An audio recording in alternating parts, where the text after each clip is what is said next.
Thanks for being here. All right, I won't tell you all. A little bit boring. Potentially, I try to keep it to what may be relevant to you. So let's start with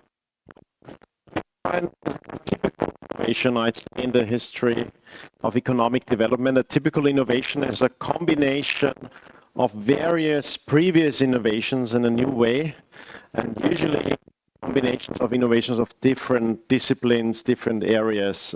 And one of the ingredients in that recombination is Austrian economics. I think it's a particular product maybe of thinking. It was obviously an ingredient in the sense that it influenced Satoshi Nakamoto, and that it was an innovation on its own. Again, a recombination of previous innovations in many different disciplines, emerging out of the old Austro-Hungarian Empire, which of course had a kind of political concentration in Vienna, so it's sometimes referred as the Vienna School. But of course, the Austro-Hungarian Empire had very little in common with the Austria of today, which is just a small remainder. So it's basically a large chunk of Central Europe, and it's a large chunk of Central Europe that in the 19th century showed very rapid modernization, but not an equal modernization. So it was concentrated on a small merchant elite with almost 100% economic liberty, zero taxes, because it was in the interest of the monetary. And of course, we've seen that ever and ever again. That's usually the pressure from military technology that you realize, okay, you got to keep up. The empire was threatened because it was one of the less modernized structures, so it was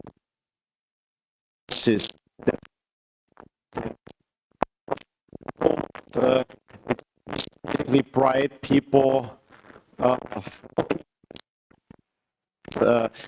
And figuring out that society in crisis means a few things, and it's not so dissimilar from our situation today. It means suddenly most people see a lot of emerging, in the sense that the question yesterday, quo vadis, where do you go, or quo vadimos, where are we going, is really hard to answer, because almost everyone will give a different questions, and we have a very different normative overlay.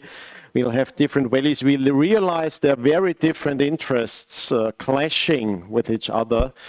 So I think they didn't have much hope in deliberation, as we've heard before. And even one Austrian political scientist came to the conclusion, okay, if you just put people together talking and deliberating, most people assume that over time they'll reach an agreement. But he said, no, it could be the opposite. It's the longer you talk to each other, the more you figure out that you have different interests. And of course, that could be the issue in a society with so much uncertainty. And for some, of course, they see the change and they say, okay, we are impatient. We're going to have more of the change. And others, they say, oh my God, where is it going? We have to go back. And then you realize by talking to other people, okay, there is no common ground.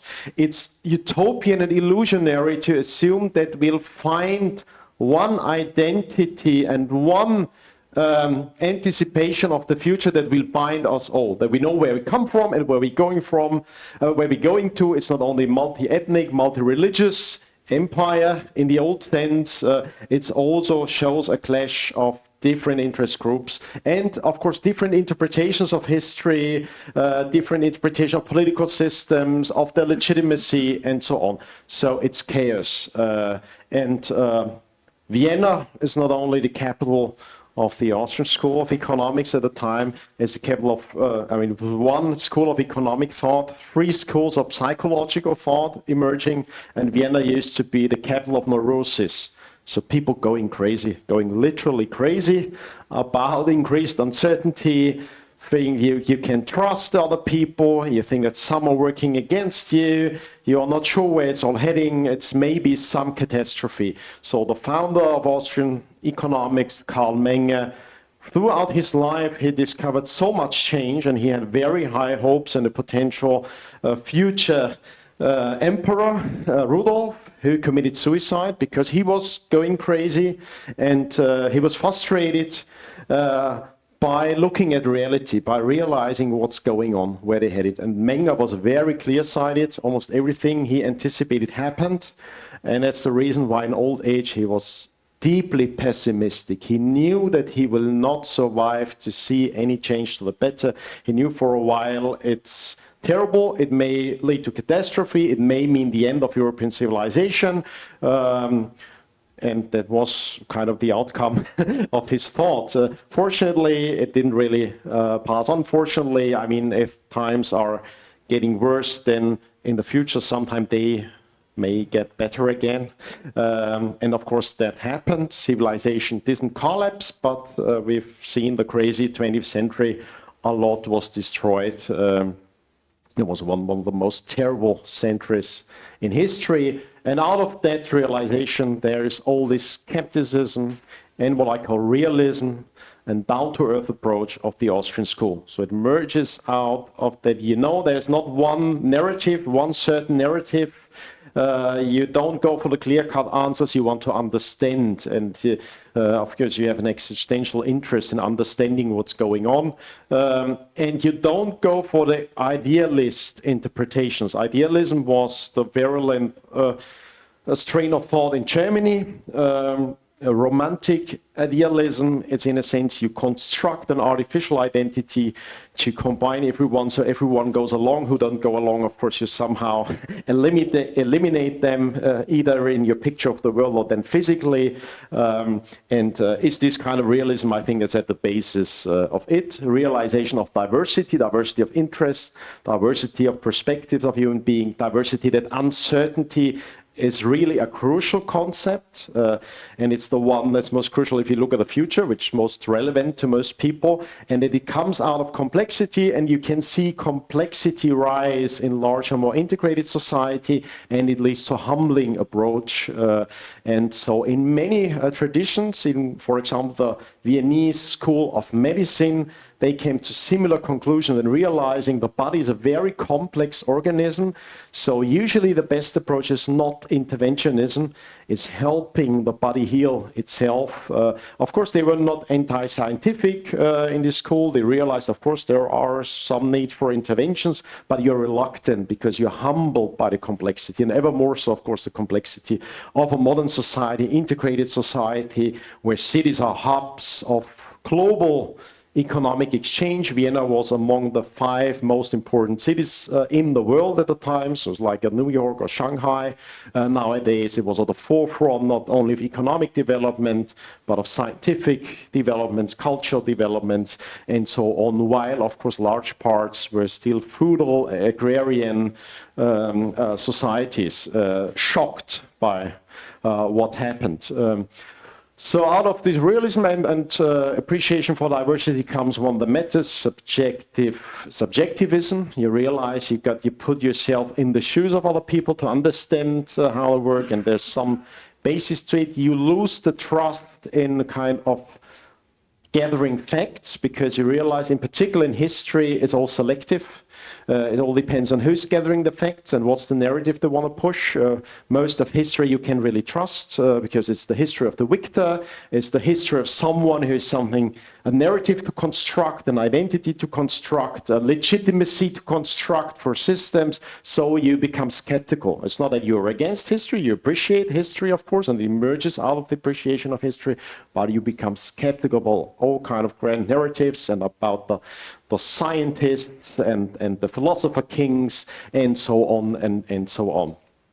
So that tradition disappeared to a large extent in Europe, as almost every other scientific and cultural tradition of the time. So of course Vienna today is very different. It's an open air museum, still very beautiful city, but there is almost no continuity in those scientific and cultural traditions started at the days, which is true for many European places, and just so much change that you wouldn't recognize culturally the cities again. You only recognize it from the houses that have survived the bombing of the crazy 20th century. Fortunately, it was not a one world government and not a one world peace that was achieved. So there was some diversity left and people could escape, they could move. And as with many traditions, many moved to the United States, other went to other places, South Africa, even Turkey for a time. Switzerland, Geneva became a very important gathering point for the economists of the Austrian School. But then in the US, it became a dominant strand again, but it had a very different context that they found there. It was not the same impression of like shared in society that you're in time of crisis. It was rather a peak of American dominance after the war, and you have the realization of the fragility of civilization, but you can gather a new hope. But you see that there are potential slippery slopes. And within the US, there emerges a tradition of being skeptical that we may do the same errors again in the US, even though it's the land of the free. We are not realizing it, but it's slippery slopes starting. So, and one of the bases was the criticism of entrepreneurs about the FDR, Roosevelt interventionism, planned economy, and the idea like that you just keep on going this kind of war economy, planning economic development, and then go from the height of the pinnacle of civilization as the US to interventionism and global interventionism, not only economic interventionism, but military interventionism, political interventionism all around the globe, without really appreciating the complexity, different cultures, and the whole complexity, of course, of a world system, which isn't really a system, but a complex organism. And out of that emerged a criticism of interventionism, and it became closely linked to the Austrian School. It could also adapt to a particular US tradition that was that monetary issues had been a debate for a long time. The US was early on paper money experiment, the greenbacks and the continentals, and money played an important role in the history of political thought in the US. So there was a lot of reluctance against the central bank because there was a tradition of a kind of elite skepticism in the US. So they really needed a conspiracy to push it through. And only like the second or third effort then created a sustainable central bank by obfuscation and really outright conspiracy. And there was a tradition of money populism, which is like appealing to the people, and sometimes it was an easy money populism, sometimes it was an anti-elite, anti-bank, anti-central bank populism. And so an important student of Ludwig von Mises, Murray Rothbard, adopted this kind of populism. Okay, so the Austrian School in the US, I'd say, is a populist school, but let me explain it to you. Now, populism nowadays is perceived something negative, because we always assume that those who don't share our opinions are the populists. Of course, in a democracy, everyone is populist. That's the essence of that kind of democracy we have. It's like people making promises to interest groups and appealing to the interest of interest groups of popular, because you want to have a large interest groups, and every party politician is a populist. What does populism as well is you appeal directly to the people, the lay people, not to an elite. And that was a part of realization that even in academia, not only in politics and in the media, there are gatekeepers. And you can either play along with those gatekeepers, or you realize maybe I have a better chance in reaching the open lay person, the business person who has a particular experience that maybe the professional politician or academic doesn't have. And he may understand even complex economic phenomena in a better way because they're more intuitive experiences. So that's the kind of populism Murray Rothbard went for.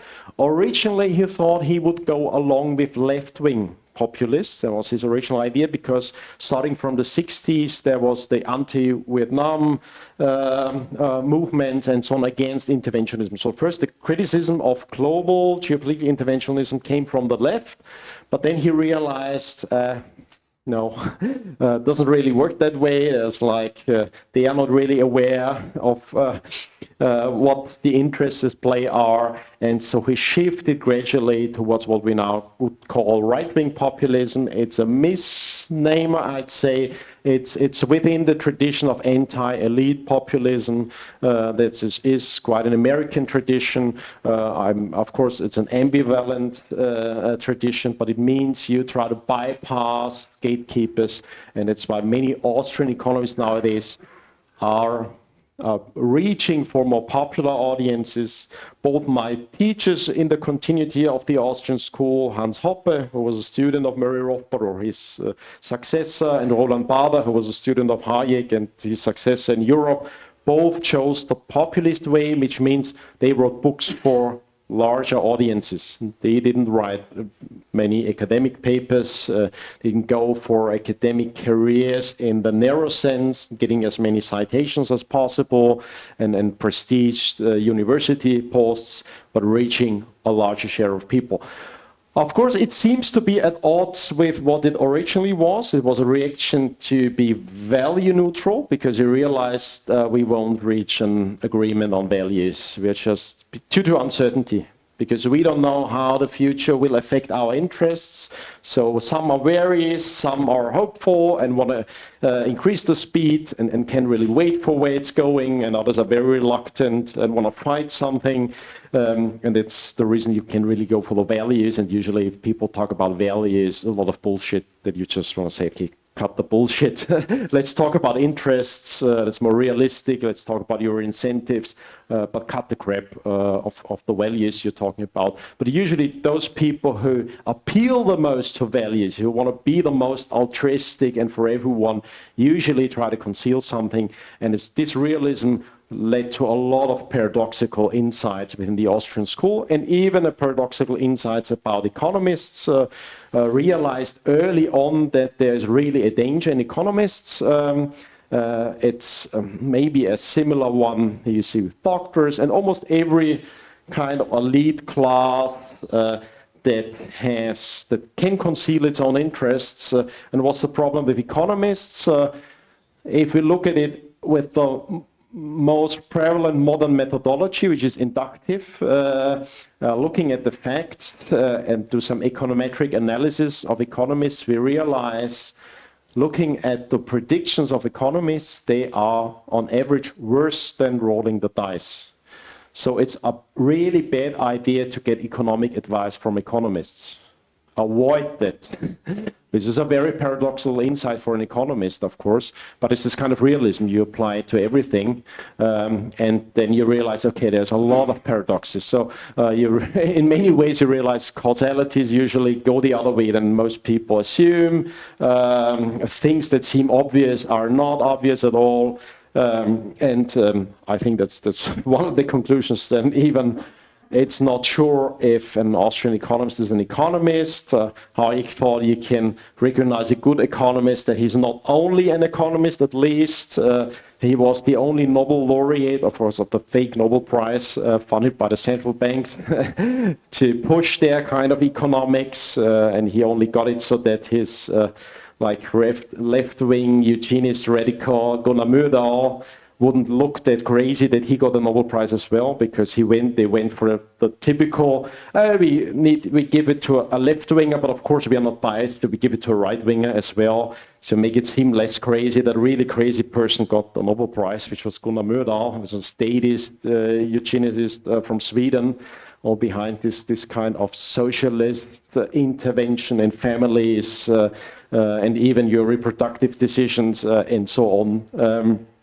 And he was the only Nobel laureate so far who said, okay, it's a really bad idea to hand out this kind of prize to economists, because you make it seem like as if we are a physics Nobel laureate, which at least has a bit more of consensus and methodology. It's less politicized. I mean, it used to be at the time. Nowadays, you can't even be sure about physics. You get a politicization everywhere.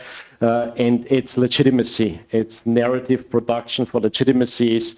So it's a very critical approach to the economics profession as well. And of course, one of the reasons why it isn't doing that well in academic economics, why it's considered either a pseudoscientific or very niche tradition, which is odd because it has all the background in various disciplines and was very at the state-of-the-art level in many disciplines at the time when it emerged, the Austrian School. So it has a very strong scientific background in various disciplines where representatives of the Austrian School were very early in adopting very important paradigms like evolutionary paradigms, complexity science paradigms, game theoretical paradigms, and psychological, in a sense, paradigms, and so on.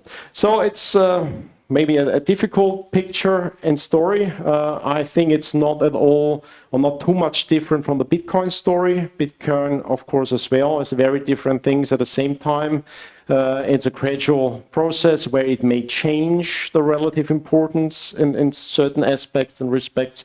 And it's a humbling experience, as I think the Austrian School is, because you realize in the best sense it's not a list of certainties, it's a protocol, a software to think about the world and gradually come closer to reality and understand what's going on. And that, of course, is a humbling experience. So, thank you so far. I hope I've given you a good idea. If any of you speak German, I can only invite you, if you are interested in that tradition in its very original, interdisciplinary, practical-oriented approach, I offer at the Scholarium in Vienna, of course also in the distance, a way to get acquainted with the tradition, to learn from it, to continue it. So that's an open invitation. You can find out more about it at scholarium.at.